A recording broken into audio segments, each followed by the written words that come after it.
This is Karthik from Mahamax. So theatres, ప్రజలు and మన mindset, ఇవన్నీ మూడు ముడిపడే ఉంటాయి అప్పటికి.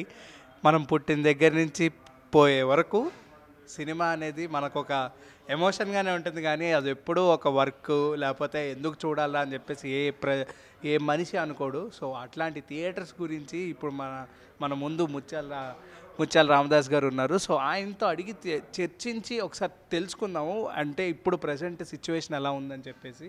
So hi sir. హాయ్ అమ్మ. ఎలా ఉన్నారు? బాగున్నాను. బాగున్నారు. సో యాక్చువల్లీ ప్రజెంట్ జరిగే ఇప్పుడు వచ్చిన ఒక వీడియో, ఒక ఒక థియేటర్ ఓనర్ ఆయన చెప్పిన విధానం బట్టి ఏంటంటే, టికెట్ డబ్బులు ఇప్పుడు చిన్న సినిమాలకైతే ఎవరు రావట్లేదు, అందరూ ఓటీటీలకు అలవాటు పడిపోయి ఉన్నారు. సో పెద్ద సినిమాలు ఏమీ ఇప్పుడు లేవు. గత 3 వారాల నుంచి ఒక మంచి సినిమా మన తెలుగు ఫిల్మ్ ఇండస్ట్రీ దగ్గర నుంచి ఏది రాలేదు సినిమా ఇప్పటిదాకా. ఒక 3 వారాలు అయింది ఇప్పటిదాకా. సో 3 వారాల నుంచి ఒక సినిమా లేదు, మాకు థియేటర్కి డబ్బులు రావట్లేదు అని చెప్పేసి చెప్తున్నారు. సో దాని మీద మీ కమెంట్ ఏంటి? అంటే థియేటర్కి అయితే జనం రాలేదంటే సినిమాలు లేకపోతే జనం రావట్లా.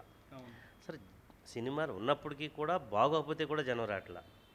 ఆ రెండు జరుగుతుంది, కంబైన్డ్గానే వెళ్తున్నాయి. అయితే ఇప్పుడు థియేటర్లు చిన్నవి మూసేస్తారు, అదే సింగిల్ థియేటర్లు అనే దాని మీద మెయిన్ ఇష్యూ. ఆల్రెడీ ఇప్పుడు చెప్పడమే కాదు, ఆల్రెడీ జనం లేకపోతే మూసేస్తున్నారు. ఎందుకంటే సినిమాలు లేవు, జనం లేరు. సినిమాలు ఉన్నా జనం లేరు. ఆ మెయింటెనెన్స్ని తట్టుకోలేక సింగిల్ స్క్రీన్ అతను మూసేస్తున్నాడు, నో డౌట్. అది సిచ్యువేషన్ అది. కాబట్టి ఇప్పుడు దీనివల్ల మూసేశారు, సినిమాలు లేవంటే ఇప్పుడు సినిమాలు లేవు, జనము రావట్లేదు.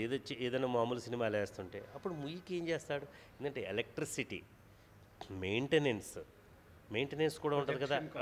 ప్రొజెక్టర్ కాస్ట్ కట్టాలి, తర్వాత ఒకవేళ లీజ్కి తీసుకుని ఉంటే దాన్ని పే చేయాలి, ఇంకా రకరకాల థింగ్స్ ఉన్నాయి అక్కడ. అవన్నీ ఉండటంతో అతను ఆ బర్డెన్ తట్టుకోలేక మూసేస్తాడు. అదే ఇప్పుడు సార్ యాక్చువల్లీ ఏం జరుగుతుందంటే, జనాల పాయింట్ ఆఫ్ వ్యూ ఎలా మారిపోతుందంటే, మల్టీప్లెక్స్లోనూ అదే రేట్లు తీసుకొని సింగిల్ స్క్రీన్లో కూడా మా దగ్గర నుంచి అవే వసూలు చేస్తాయి. ఇప్పుడు ఒక ఫ్యామిలీ ఒక సక్సెస్ఫుల్గా ఒక సినిమా చూడడానికి వాళ్ళకి అయ్యే ఖర్చు 3,500 నుంచి 4,000 వరకు ఉంటుంది యావరేజ్గా 5గురు ఫ్యామిలీకి. సో దాంతోపాటు ఇంటర్వెల్ కాస్ట్, ఇప్పుడు పిల్లలంటూ వెళ్తారు సినిమాకి, వెళ్ళేది ఎంజాయ్ చేస్తూ సినిమాని చూస్తూ తినడానికి. సో వీటి కోసం సినిమాకి వెళ్తూ ఉంటాం మనం. సో ఆ సినిమా దగ్గరికి వెళ్ళినప్పుడు కూడా మనకి ఒక సాటిస్ఫాక్షన్ లేకుండా, ఏంట్రా 2 గంటల కోసం నేను 4,000 ఖర్చు చేశాను అని చెప్పేసి ఒక మనిషి అనుకుంటే మళ్ళీ ఇంకోసారి థియేటర్కి రాడు, అదేదైనా పెద్ద సినిమా అయితే తప్ప. ఇప్పుడు ఇదివరకు ఎలా ఉండేదంటే, చూసిన సినిమానే మళ్ళీ రిపీట్గా చూసేవాళ్ళు మన ఆడియన్స్. అందుకే మనకు 175 రోజులు ఆడాయి, 200 రోజులు ఆడాయి, సంవత్సరాలు కూడా ఆడిన రోజులు ఉన్నాయి మన సినిమాలు. ఇప్పుడు గట్టిగా మాట్లాడుకుంటే వారం కూడా ఆడట్లేదు ఒక పెద్ద సినిమా అయినా సరే. మహా అయితే పెద్ద సినిమాకి 2 వారాలే, తర్వాత అసలు ఆ సినిమా ఉందని కూడా ఎవడు పట్టించుకోవట్లేదు. ఈ దుస్థితి ఎలా వచ్చిందని మీరు ఫీల్ అవుతారు? అంటే 1 వీక్ ఆడలేదు, 15 డేస్ ఆడలేదు అనే దాని విషయంలో ఒక్కటి చెప్పాలి. ఇదివరకు ఏ సెంటర్ నుంచి ఈరోజు సి సెంటర్ వరకు, డి సెంటర్ వరకు పెట్టేస్తున్నారు సినిమాని. ఎందుకంటే ఒక 100 స్క్రీన్లో 100 స్క్రీన్లో వేసేస్తున్నారు.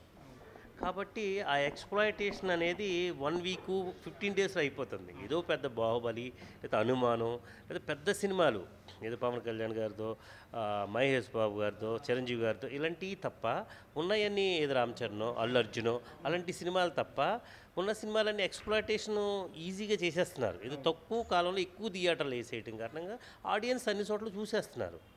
అంటే ఆ ప్రొడక్టు ఎగ్జాస్ట్ అయిపోతుంది, అంటే చూసేస్తున్నారు కాబట్టి ఇంకా దాని నెక్స్ట్ ఏంటనేది రావట్లేదు. కాబట్టి ఈ గ్యాప్ వస్తుంది.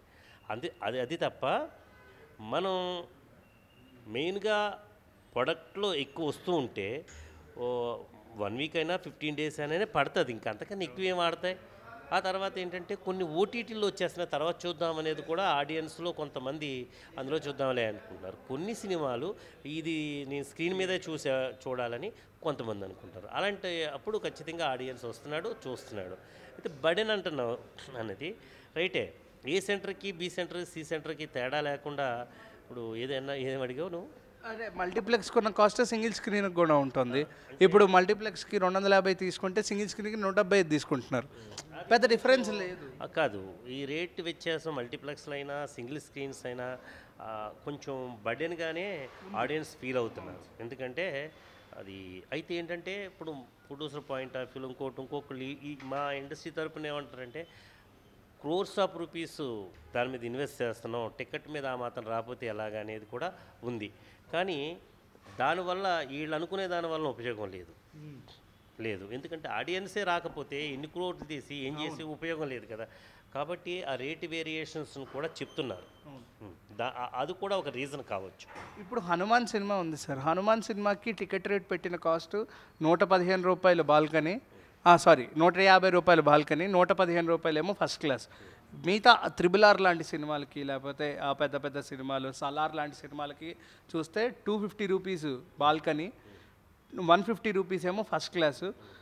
కింద ఈ బెంచ్ టికెట్లేమో ₹100 పెట్టారు. హనుమాన్కి మాత్రం నార్మల్గానే ఉంది కాబట్టి అంతలా జనం వెళ్ళి సినిమాలు చూడగలిగారు.